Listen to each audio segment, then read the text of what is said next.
the screen, healthcare in between. Physics, art, and math got us down this path. Historical tales come alive, where science and stories dive. Blended facts with heart, knowledge from the start. MedBricks blues we sing, to the future memory. Health and science in the mix, MedBricks got the fix. Complex subjects made right clear, now every episode in ways that we actually acquire leads the way, and ways that make me more efficient. in the world of digital streams, turning knowledge into dreams. Through the tales of old, new stories unfold. Thank you so much for joining with me. It is a truly an honor and a privilege. MedBricks Webcast is a new kind of healthcare media channel to break the silo mentality and foster interdisciplinary thinking. Our mission is to fill that gap and to create a curiosity through different lenses, tapping the passion that guided the historical figures in medicine and bringing present-day groundbreaking research to the front lines. We interview physicians and leaders in the industry about present-day healthcare challenges on our live podcast. Hey, welcome to the MedBricks Webcast. This is Ramanandam Raju. I'm the host. Yeah, we have a really interesting guest today. So I have he's from a neck of my woods, but from back home in India. Is a physician. He's a very active physician in the Silicon Valley. I come to know him. I lived here for a while and went back to. I lived most of my life in Atlanta. Then I moved here. Then I come to know about him. Then I moved back and forth, and I come to know him. I attended a few of his seminars, and he's an annual conference he does, and then he does an in-person networking. So I met a lot of people there. Really, he brings a lot of great guests. So January 9th, to be honest, this is in the San Francisco is the epicenter of innovation, healthcare innovations. The JP Morgan, they claim to be, they know everything, but they bring San Francisco. There are a lot of big healthcare innovation summit here. Only you have to make to $100 million to make it to go there. I was a guest of a sidekick for some $100 million guy. I went there. I don't know what I learned. Nothing much there. Just everybody's keeping the money among themselves, I think. I don't know. Let me not talk about it. But that is not I don't think they're solving any problems on healthcare. In fact, I don't see any innovation ideas. If you wanted to see real innovative ideas, real things you want to see, you need to come to innovatorMD.com. That's my coming guest, Dr. Uli Chettipally. He's from, I told you that he's the founder of InnovatorMD. He's a doctor, he's a physician, emergency care physician. He worked for Kaiser Permanente for a long time. Then he did a lot of research. He's a researcher. He did a sepsis research. He did quite a bit of research. And then he came up with the new kind of innovative methods. And then technology. He started a innovatorMD.com for the doctors to come, the place that they can come down all together and do the innovation. Because a lot of tech people, I can tell you, they don't understand healthcare. They go always tangent. With my experience here all over the country, I can tell you, with the confidence, they go tangent. So you need another doctor to understand, and then you better learn. Doctors to learn technology a little bit better, much easier than the tech guy learn medicine. So let me bring Dr. Chettipally to the stage. Dr. Uli Chettipally is a physician, is in San Francisco Bay Area, founder of InnovatorMD.com. Welcome, Dr. Chettipally. Welcome to the MedBricks Webcast. You're a frequent guest. Tell us a little bit about your How are you? Tell me about your background a little bit, if you don't mind. Hey, thank you for having me, Ramana. It's a pleasure always to come talk with you and chat with your audience. This is a wonderful service you're doing for the healthcare community. So I really appreciate you giving me the opportunity. My name is Uli Chettipally. I'm an emergency physician. I went to medical school in Hyderabad, India, came to the US, went to UCLA, did my master's in public health and residency in emergency medicine. I came to the San Francisco Bay Area, joined Kaiser Permanente in South San Francisco. And over there, I spent a long career, initially on the administration side. I was the chairman of the department there. And then I switched gears into research, mostly technology-based research, and figuring out how can technology, information technology, help physicians provide better care. And so I built a platform for clinical decision support. We published about 100 papers out of that work. And that platform is still active in the Northern California region, 21 hospitals, and about 1 million patients go through the system every year in the emergency departments.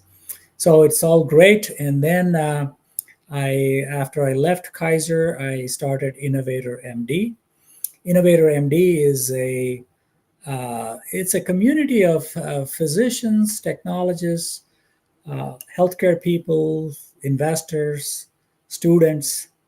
The idea is that people who are on the front lines of healthcare, that is the physicians, nurses, pharmacists, that are on the front lines, see problems in healthcare firsthand, right? And then they come up with very interesting solutions.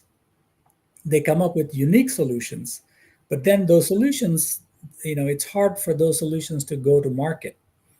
So at InnovatorMD, we teach innovation and we teach entrepreneurship. We want to show them how you can bring your innovation to the market, how to get investment, how to start your own company. But before that, for physicians and nurses, they need to understand how the business of startups work, how the business of innovation works. And so that's why we bring in a lot of speakers, startups who will come and present, who will discuss their technologies, who will discuss their ideas and their projects, and inform people, but also inspire them so that they can go ahead and bring their innovations to market. There's a lot of learning, obviously, and people learn best when they actually hear and do things. So physicians have opportunities to get involved with the startups and be able to participate in these discussions, and also in the formation of companies as advisors and as mentors and as consultants. So there's a lot of give and take here, and it's a great community to join. Dr. Uli, that you are also associated with, you did impressive work, on the research side, and in still Kaiser Permanente, you were one of the long-standing member of the Kaiser Permanente, staff member. Let me ask you a question about the thing that you're doing, Founder Institute, your relationship with the Founder Institute. What is that institute does, and what is your relationship with that institute here in San Francisco? Sure. Founder Institute is the largest accelerator program. So it is in 90 plus countries.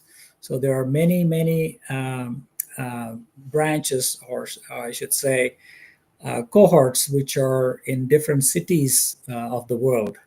So what we did was InnovatorMD partnered with Founder Institute, and we run the health tech accelerator. So if you are into health technology, and you could be anywhere in the world, you can join the accelerator because it is virtual. And we teach them systematically how to bring your startup up to the market and be able to raise money for your startup. So it's a great program, and it runs for 16 weeks. So you will learn everything you need to know about healthcare, health tech innovation, and be able to ready to bring your innovation to market. So it's a great program for early entrepreneurs, first-time entrepreneurs to learn how to do it. That you are doing a little bit of a very big summit, global annual summit you're doing. I attended a few of them. You bring stars of the healthcare you bring to your summit. And that one of them is Robert Pearl is the head of is the CEO, former CEO of in the Kaiser Permanente, your old boss. So so you bring a lot of very innovative leaders to the community to talk about it. So tell us what you're doing during the same time as the JP Morgan summit. Tell us of the coincidence of that summit, and then what is that special innovator MD doing during the Global Healthcare Annual Summit? So it's actually the week before or the weekend before JP Morgan Summit. We start on January 9th through 11th, 2025, and it's online. So you don't have to be present in person, although we have events during JP Morgan where you can come and meet us in person. We have a lot of panels and receptions happening during that time. But what I'm excited about is the lineup of speakers that come to InnovatorMD conferences. We have Robert Pearl, Daniel Kraft, Anu Navani, Ignacio McDonald. Talk about a little bit about Dr. Just to mention about Robert Pearl, people who don't know anything about others outside of California. So Yeah. he's already well known, but give us a bit. Daniel Kraft also, Singularity University. Just give us a little bit background of them, the speakers' background, please. Yeah, Robert Pearl, he retired after being the CEO of the Permanente Medical Group, which is the Kaiser Permanente's physician arm. And he was the one who actually changed the direction of Kaiser Permanente. A long time ago, 20, 30 years ago, Kaiser Permanente was looked down as a low-cost leader, which means that the insurance was cheap. So he turned it around and he said, let's bring the quality up so that we can price it appropriately. And now it is at the top of the leaders in California. It is the largest, it has a large market share. And Kaiser Permanente is everywhere in California. There's a Northern California group and a Southern California group. So he was running the Northern California group, where we have 21 hospitals and thousands of physicians, all specialties. And he did some amazing work. He has a very deep understanding of healthcare and how one of his pet peeves is how AI is going to change healthcare. When I was there at Kaiser, we were using technology that is very advanced to be able to improve patient outcomes. And so he's also a professor at Stanford University.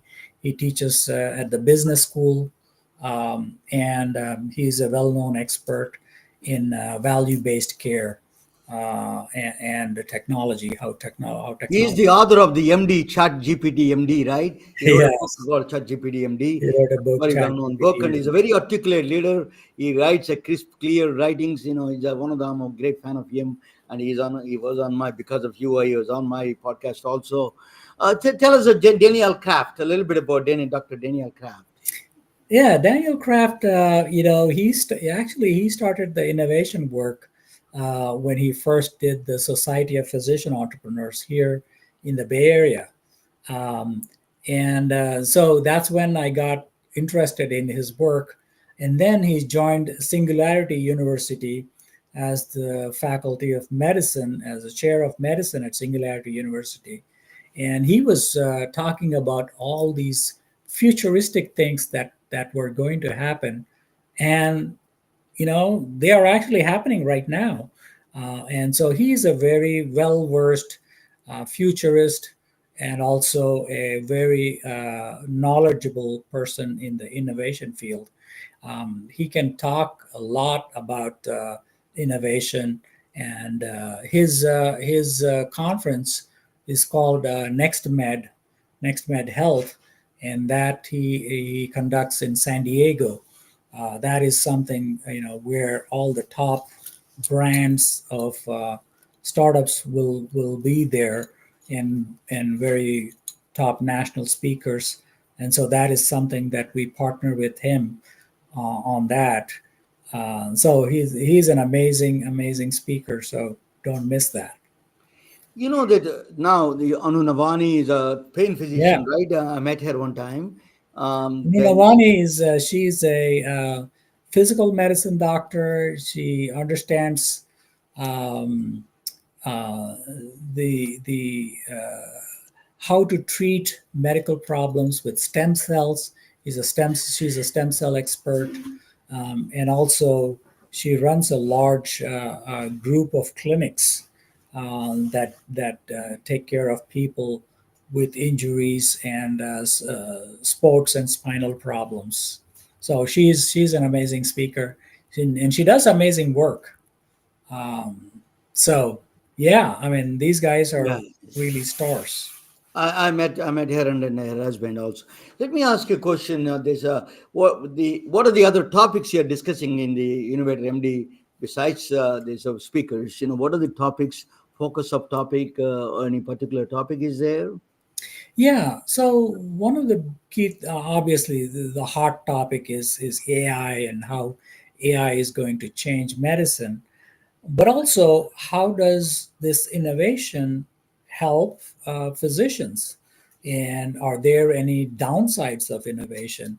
And how can it help physicians' work life get better, especially the burnout and the stress of doing a lot of the work that the machines can do, that AI can do, which hopefully will decrease the workload on physicians and hopefully decrease the burnout. We also discuss about the human side of medicine, right? It's not just the machines and technology, but also the human side. How will that affect? How will the policies affect?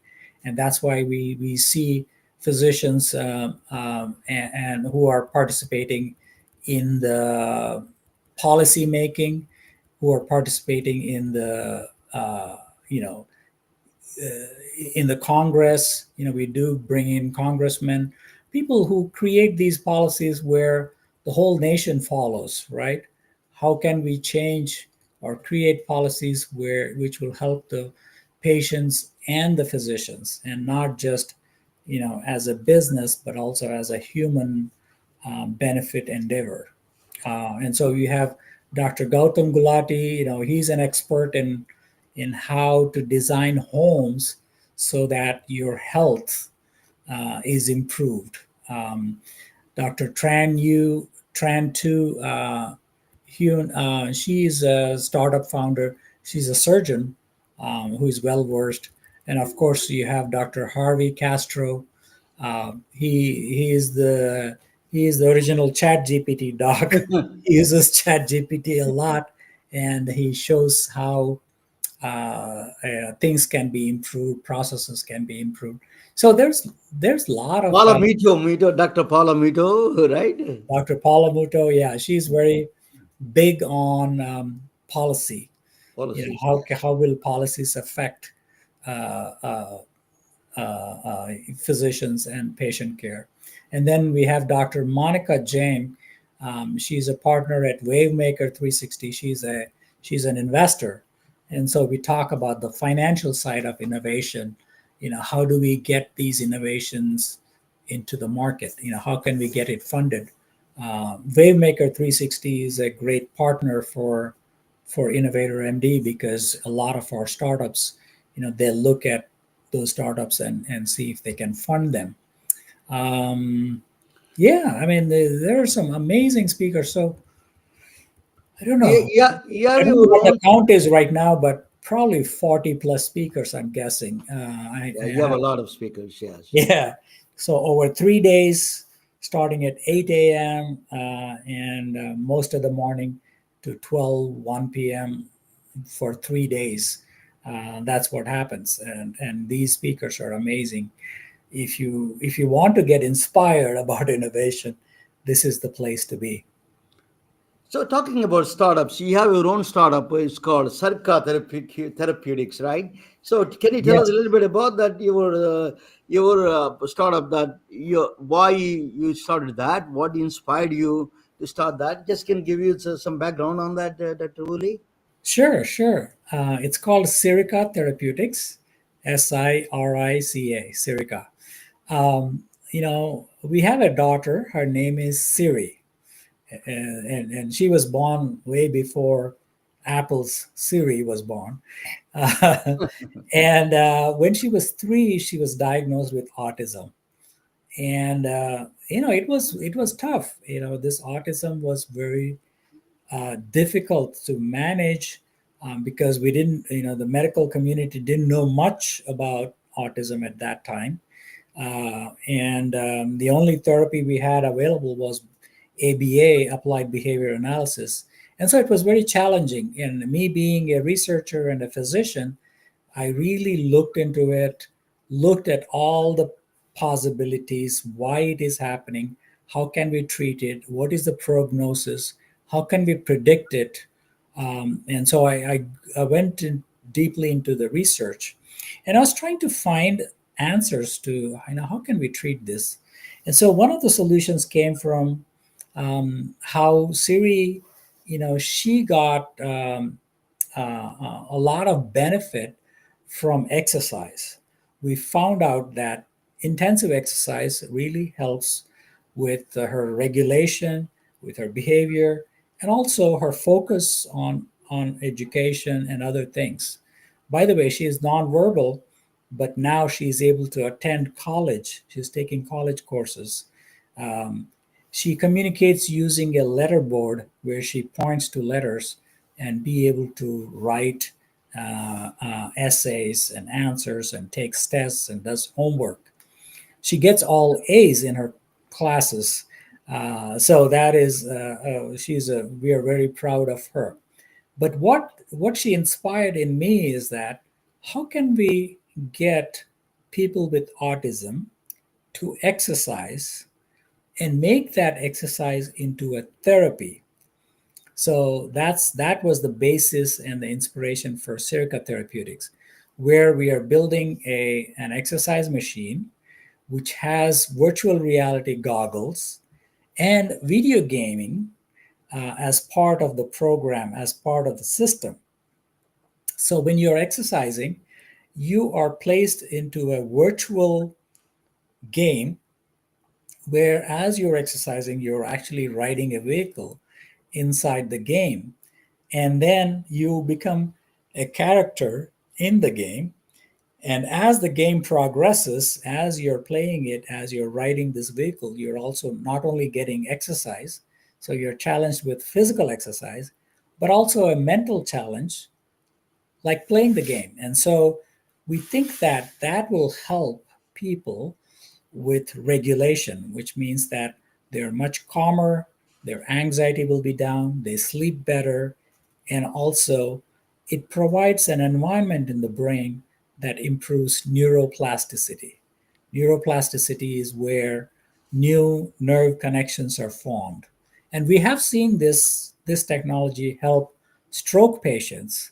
And that's how we realized, wow, this could work for autism patients too. And so that's what we are developing. We are raising our pre-seed round, and you can check it out at siricatx.com. SherikaTX.com. Let us talk about a little bit general about autism, Dr. Uli, if you don't mind, because you did so much Sure. personal interest you had. Why there is an increase in autism around the world? I mean, in United States, a dramatically increase.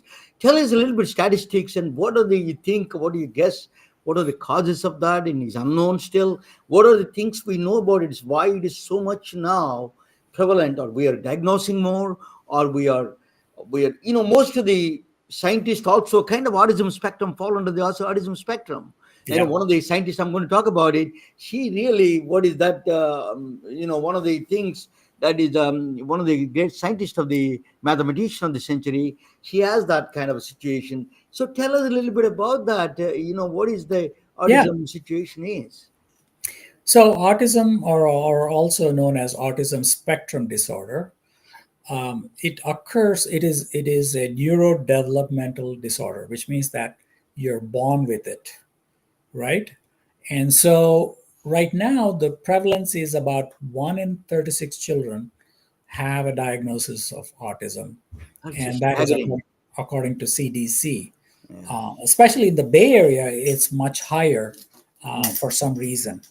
And so when people say that, well, autism is a spectrum, so there's the severe kind and there's the mild kind. And if you push the mild kind even further, it almost borders with normal. And one of the characteristics is being having intense focus on things. And that's how some people on the normal side who have an intense focus on working on problems, they become very smart and they're able to solve problems much easier. But when it comes to the other side, then the challenge becomes, number one, speech and communications are affected. Number two, socialization is affected. Number three, behaviors and motor activity is affected. So it becomes a major challenge when it becomes severe. And of course, it is a spectrum, so all stages are present. It has been increasing at a rate of 8 to 10% every year for the last 20 years. Nobody knows why. People blame all kinds of things. Oh, it Me too. must be the chemicals, it must be the vaccinations, it must be the overdiagnosis, it must be genetics. All of those things could be true, but nobody knows exactly why it is happening now. And there is no proof that vaccines cause it yet. And there's no way to predict or diagnose it before it happens. There's no blood test or a scan to diagnose it. There is no drug treatment approved for autism other than generic drugs that you can use for depression and anxiety. Dr. Oli, let us talk about a little bit of vaccines a little bit in this because a new healthcare secretary is coming under the staff. But one of the areas is that the the vaccine efficacy, vaccine studies, are they published? Everything is clear cut. All of them are open safety, if it's safety, or are they reviewing the safety on ongoing basis? No, Do of you have a, course, yeah? of course, We they're have all a complete transparency there in the vaccines. Yeah, of course there is. People try to create these stories, the conspiracy theories, and all kinds of things. But imagine the miracle of building, the COVID vaccine, right? Yeah. In such a short period, such excellent, and kudos to those scientists who worked on this for a long time before we came to a stage where we are able to look at it. And there's no reason why, everybody has data right now. Yeah. Every healthcare organization has data. They can look at it and see what happens, to people who are vaccinated and people who are not vaccinated. And it's quite obvious, We especially if you go to the third world countries. If you go to anywhere else, they'll they'll tell you what happens if you don't get vaccinated. we have to take independent aspect of the drug instead of drug companies pushing this one is independent safety, and also people like you should be. Let me ask you. Let us go back to your original innovator MD passion. You are a great. Not only you are a great doctor, you are a great father. That I can tell. You're talking about autism itself. Let us talk about a little bit innovatormd.com. That is what is that, this in the registry, what the people get when they register, what they can expect from the innovatormd.com, sir, Dr. Emily. So innovatormd.com it's a membership organization. So physicians, startups, students, anybody can become a member. When they become a member, it's an annual membership. So for a whole year, all our events, all our talks, all our videos they're all free. So it is a mission-driven organization. We want to give back to the community and build the community's knowledge and skills. And so all of these are free when you become a member. And physicians and nurses especially, they get continuing medical education credits, CME credits, when they attend our conferences or talks. So that's a big benefit. While you're learning, while you're networking, while you're communicating with all these, interesting people that come here to talk about their innovations, their projects, it is an amazing community that is very supportive, and you learn a lot. I brought my sidekick Nazim. She's a dental surgeon. She's Hi, Nazim. just so she's going to be just helping me, to make it look better at this InnovatorMD conference. So yeah, Nazim, do you have any questions for Dr. Uli, and anything you're thinking about? What can you add? Actually, one of the areas they should add your field. In fact, InnovatorMD.com does in your field anything that is a new things that they're doing. Smile Club, Smile Club. That's the only thing we know. But anything else they need to add? Dr. Uli, think about that Nasim's area where that you want to expand in the new kind of technologies. Sure. A lot of things we don't know. Dental side, there's a lot of things that are happening, and we don't know much about it, but things are really happening up there. Dr. Uli, you're always pleasure to have you. Thank you. It is always a great. I attended your InnovatorMD conference several times, and it is truly a feast, and it is really a source of knowledge. I learned a lot, and I learned from your guests, and some of them became my guests. Thank you especially, and you're a great physician and innovator, and yourself. And then this conference is going to be a blast, and I highly recommend everybody. One of the things I'm going to present now, the topic, you have to probably run if you stay here, but you can listen. No, I have to go. Yeah. So, but I'm going to give it this woman from Germany that she's going to be, just when you get a chance, look at watch this one. But it is going to be very good. That's an autism spectrum. She was talking about a voice symmetry that they have, but particularly very heightened. They have much more clear picture of the patterns more than normal people. So thank you very much for giving me this opportunity. Before I go, I want to invite you and your audience to come to our networking event next Thursday next week. Next Thursday, I'm going to publish that where the place is. Definitely, me and Nasim. InnovatorMD.com, and you can sign up there. InnovatorMD.com. See you there.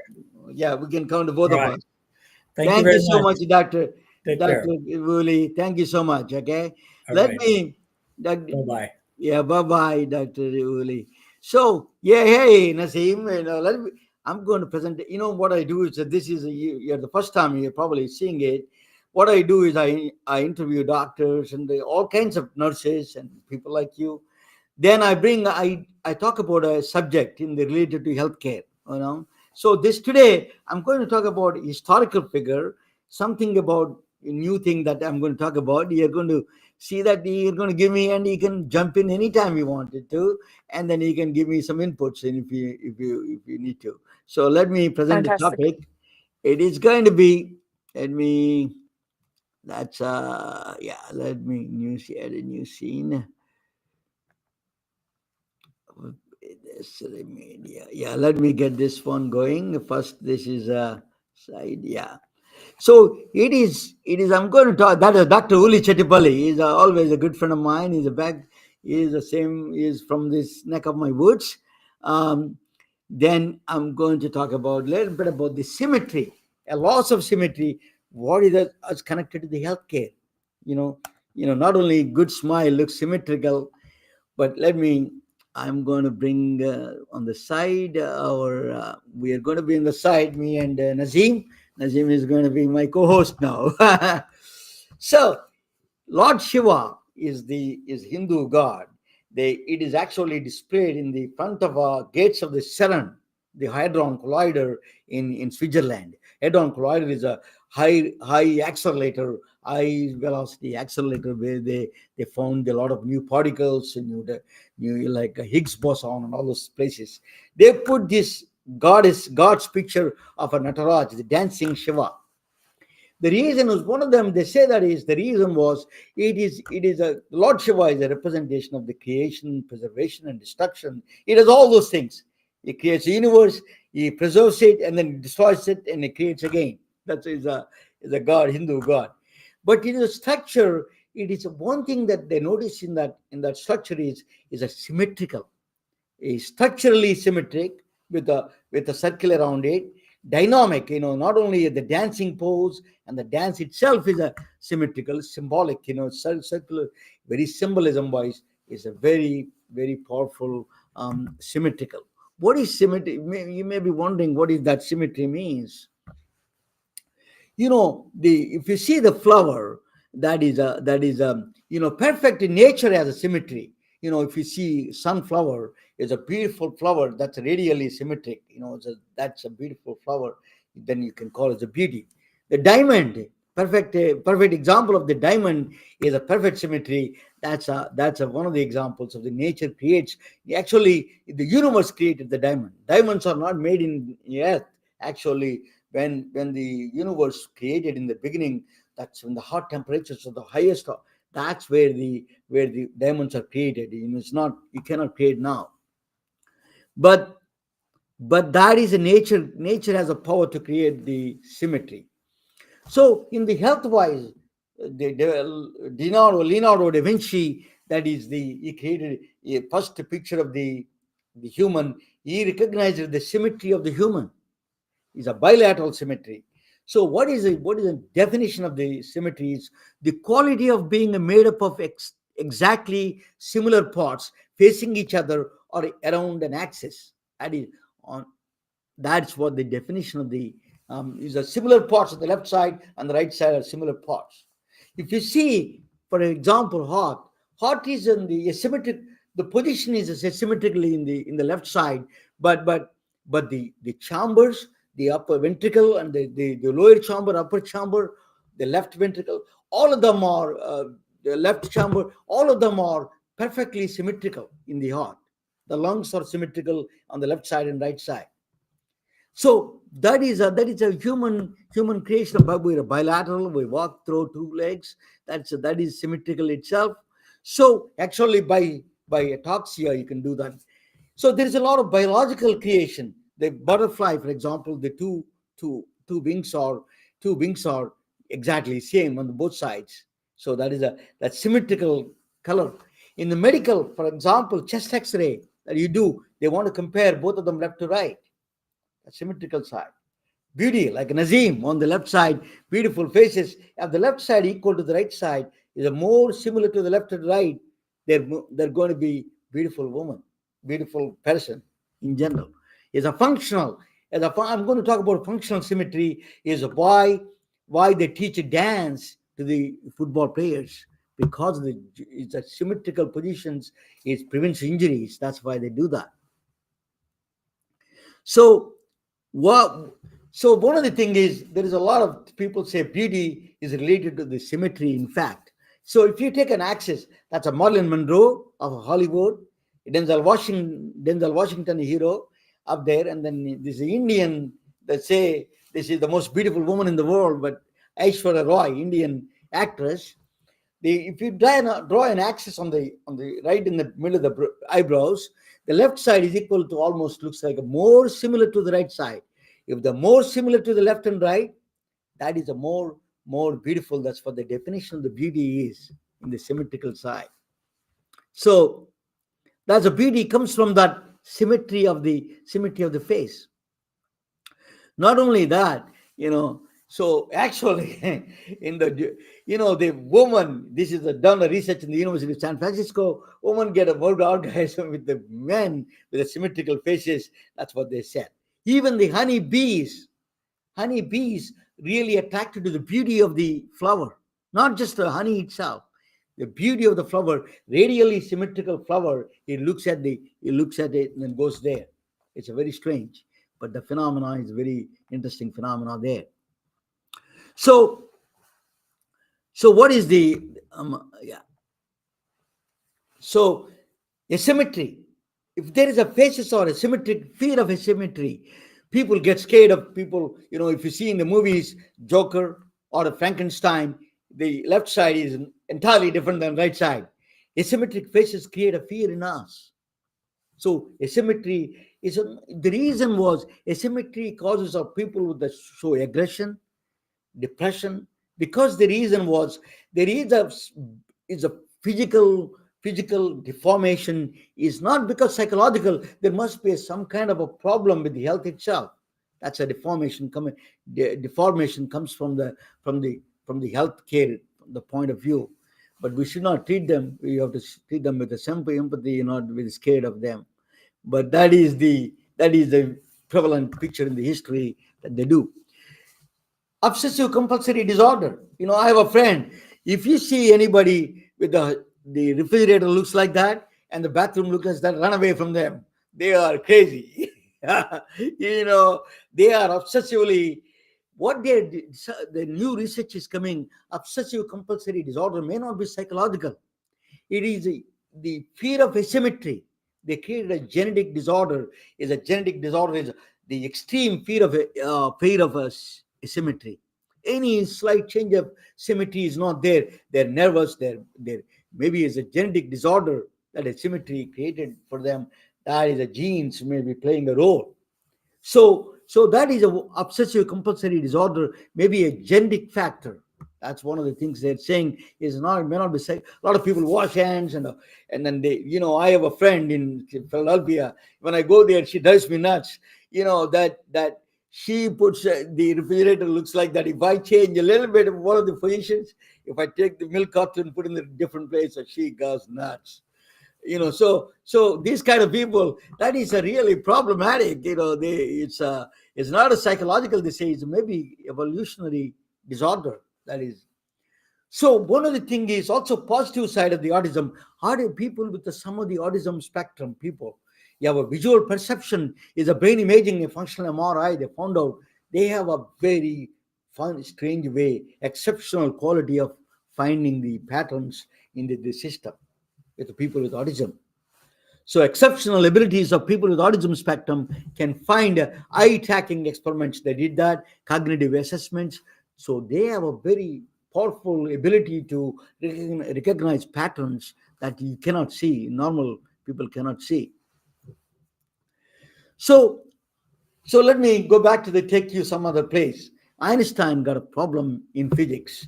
That is called the law of conservation of energy. Law of conservation of energy is the first law of thermodynamics. Energy is neither created nor destroyed. But there is a problem there. The problem is that in the expanding universe, it is getting violated. That is a bigger problem. So he was a little bit, some people raises the problem is why that such a holy grail of the physics law, laws of physics, he violated that law. So then woman came to rescue, like Nazim. Her name is Emmy Nather, a mathematician and born in Germany, Bavaria, Germany, a Jewish woman. She is an insight into the symmetry. She came up with a very beautiful solution for this conservation problem. Mathematician came up with a problem of the Albert Einstein's. She's solving the Albert Einstein problem. Think about that. Woman came to rescue. What she said that is very interesting.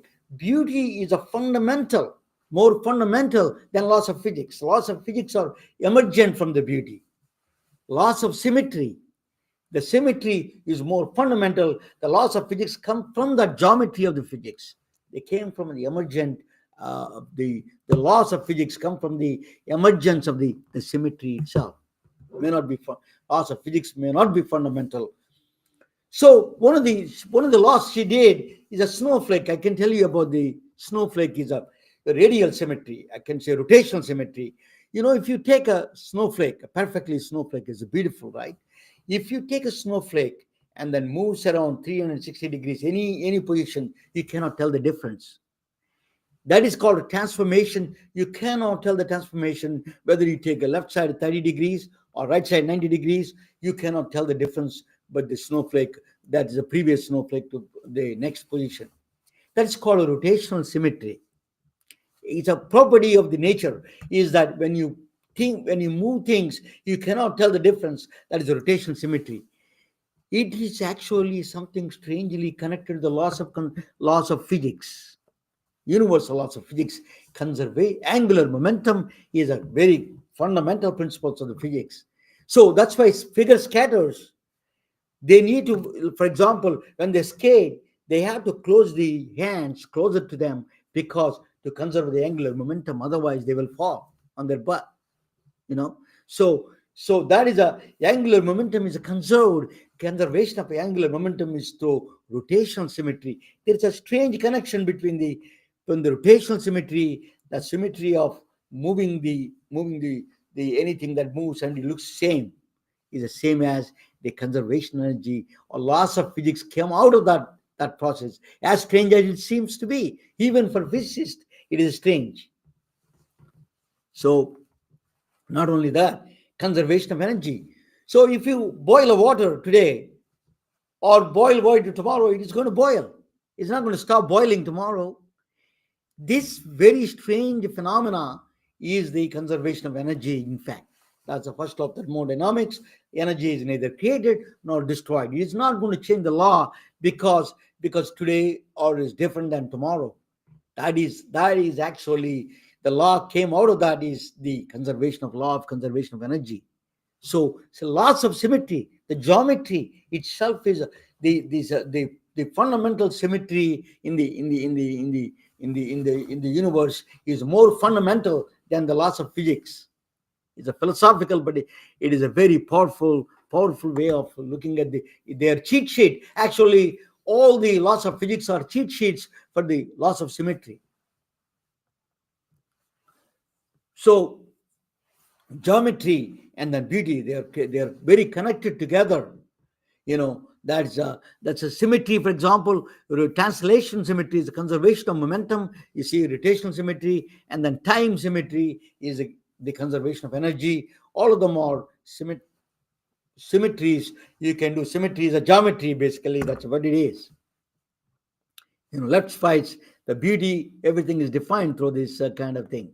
So, for example, breast cancer, structural symmetry in the breast cancer detection, they can do by comparing, people with the two different breast structures, with the symmetry is a violation, they're more likely to cause that's breast cancer.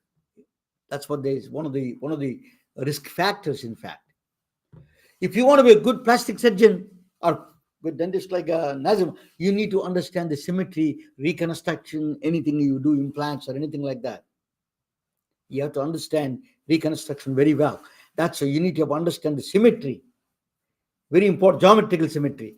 In orthopedics, for example, surgery, that is a very important. Prosthetics, if you design a prosthetics in orthopedics, you have to understand the symmetry very well. Otherwise, to be a good surgeon. So the next one is the functional symmetry. Why the football players they teach the dancing, ballet. The reason was to prevent the injury prevention. Is the symmetrical movements are very important for the football players. It is basically prevents injuries. When you have an injured player, they lose a lot of money. Drug discovery, they do functional symmetry is the protein folding. They do proteins create a lot of the molecules, and protein folding is one of the mysteries we solved recently. Why a protein folding, different folds create a different proteins, right? So amino acids fold.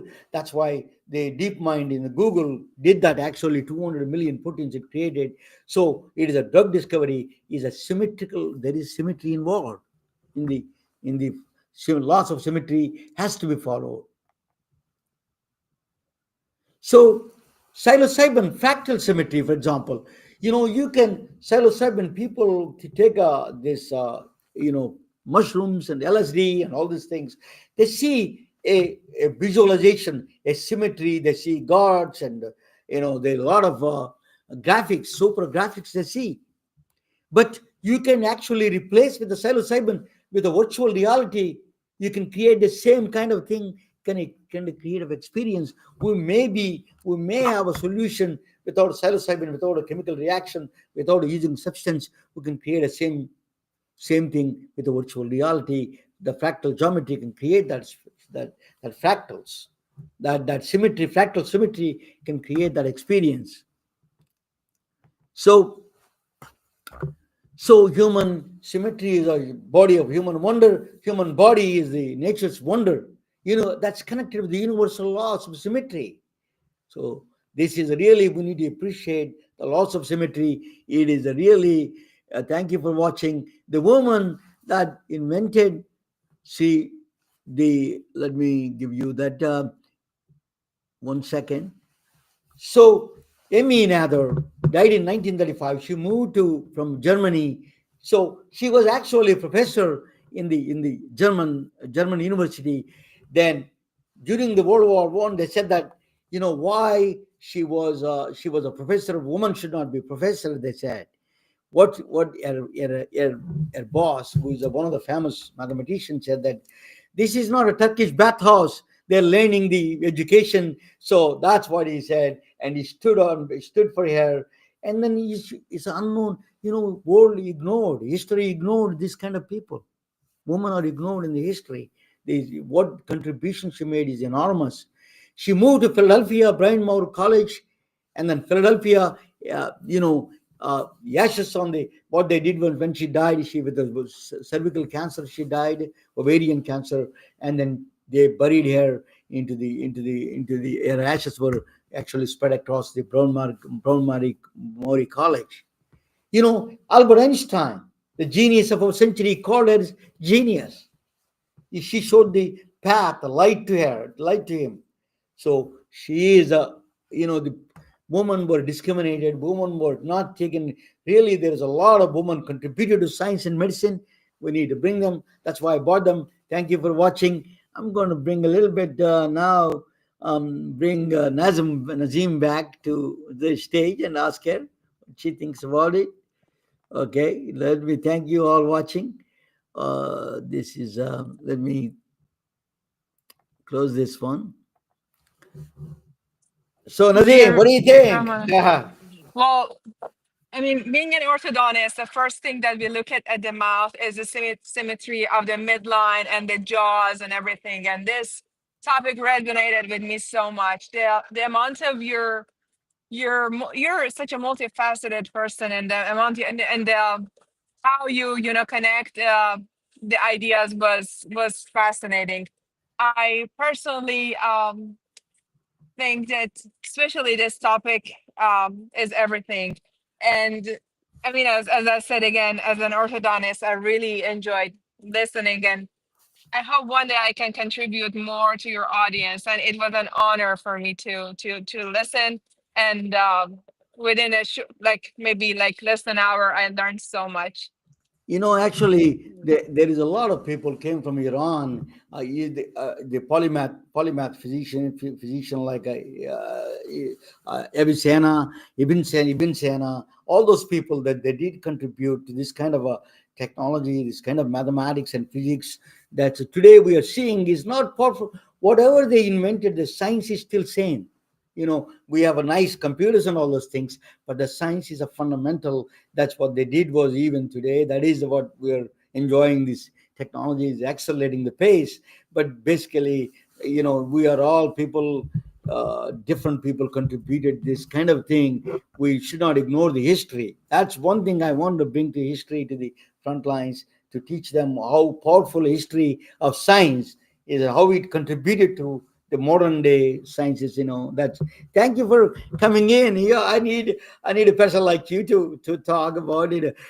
So usually that I present a topic on this is Nazim, when I started this kind of my talk show. I started 2 years ago, 1.5 years ago. When I started this one, I didn't know that how many doctors are going to like it. So I put a 20-minute talk, and then I present a topic on something with the physics, mathematics related to medicine. I thought doctors are not interested. One thing I learned it from you, people like you and other Dr. Uli.